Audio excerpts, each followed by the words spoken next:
talking about practice. I mean, listen, we talking about practice. You play to win the game. It's time for your daily sports update with Timbo Slice. What's going on, Timbo Slice?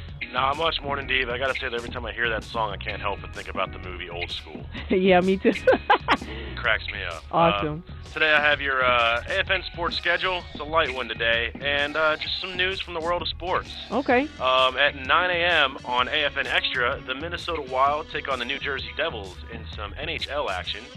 At 10:30 a.m., you can catch the Sugar Bowl. Features the Arkansas Razorbacks from the Southeastern Conference taking on the Ohio State Buckeyes from the Big Ten.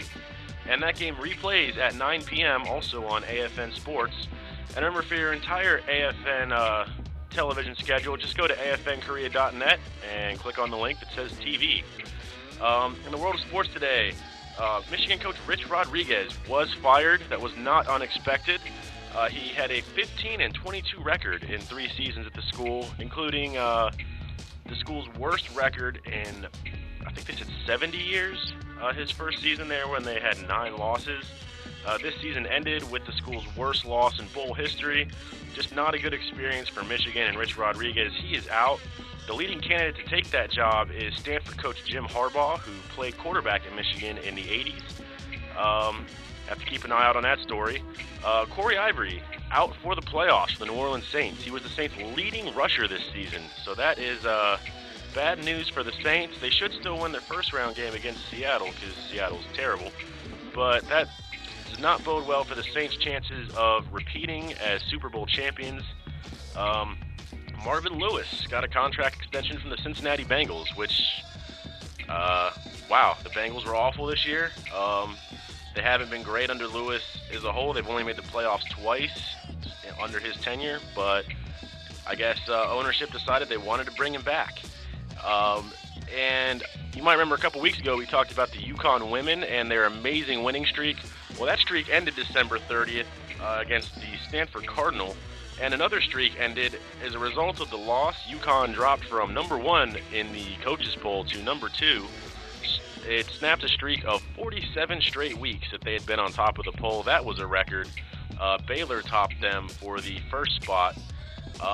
Need to make a quick correction to something I said on Monday. I said that Sean Marion for the Mavericks was out for the year. It's a correction. That was Caron Butler out for the season. Still not good news for the Mavericks. And finally, talking about the Sugar Bowl today, 5 Ohio State players were found guilty of doing stuff that was against NCAA rules. They'd sold game-worn jerseys, memorabilia given to them by the school, and that is not allowed under NCAA rules. And the NCAA came down kind of light. They suspended all the players for 5 games, but the suspensions don't start until next season.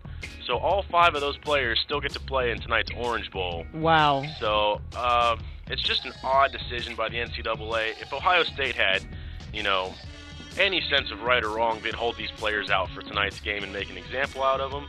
They probably won't do it, but it's just a shame that, some schools get treated differently than others.